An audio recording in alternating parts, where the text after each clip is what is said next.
A 35 to 150mm is a relatively new style of lens on the market. The idea here is to try and get as fast an aperture as possible in as wide a focal length range as possible. And 35mm may not be all that wide, but being able to go up to 150 in the same lens is fantastic.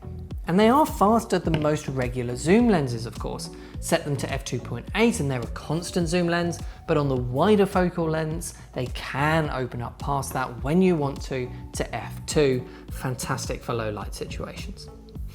So Tamron released this 35 to 150mm f2 to f2.8 back in 2021. And now we have Samyang's version available too. But when looking at the product pages, these two products are pretty much identical. So we've had a bunch of customers asking what the differences are and how do they choose between them. So we decided to get both here in the same place at the same time, put them side by side and try and see how they both perform. Physically though, they are very similar. Both are only available in E-mount and both do cover full frame sensors. The Samyang weighs in at 1,231 grams, while the Tamron is 1,165 grams. So there's really not that much difference there at all, but the Tamron is ever so slightly lighter. They both extend physically as you zoom in, and both are very similar dimensions as well.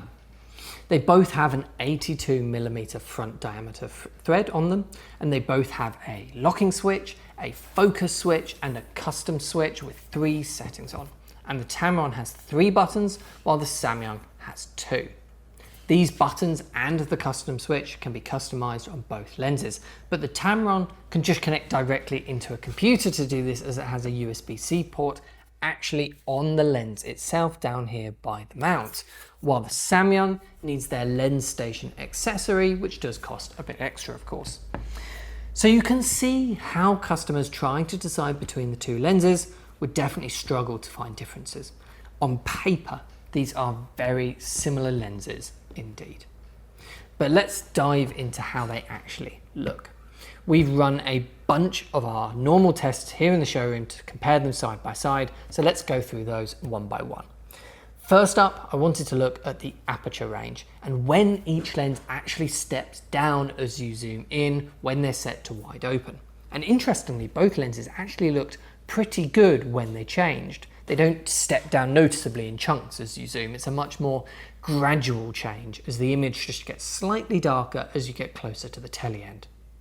We found the change to f2.2 happened at roughly 40mm on both lenses, 2.5 at 55 on the Samyang and about 60 on the Tamron, and f2.8 at 75 on the Samyang and 80 on the Tamron. So the Tamron lens is letting you get that slightly bit more range on your faster apertures, but not by very much.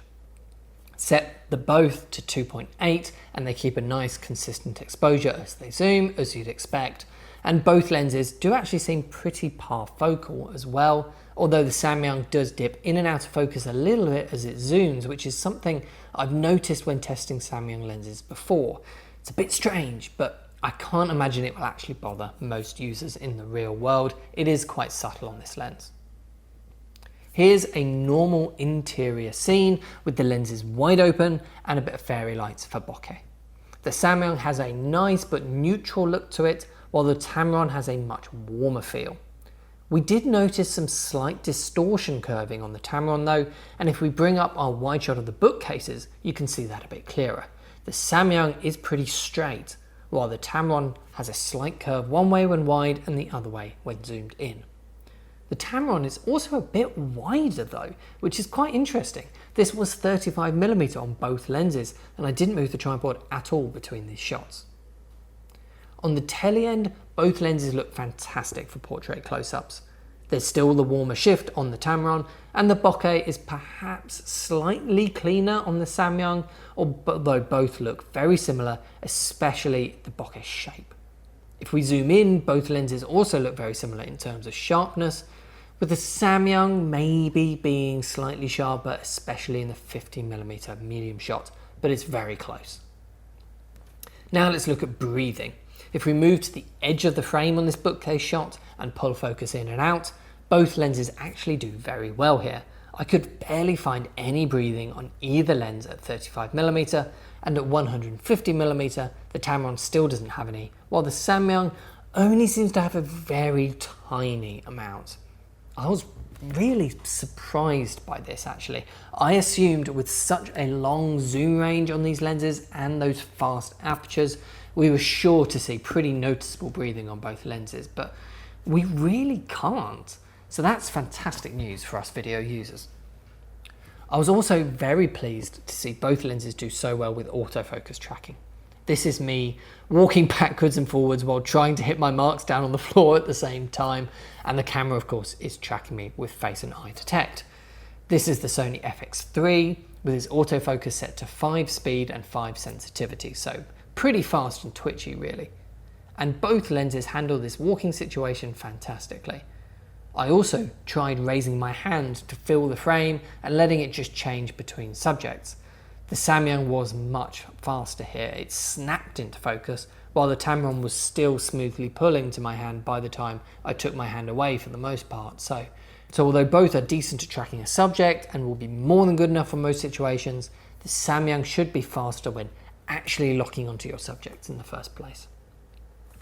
The last test we did was our normal sharpness test. We film the bookcase and we punch in to see the difference in detail on those fine bits of text.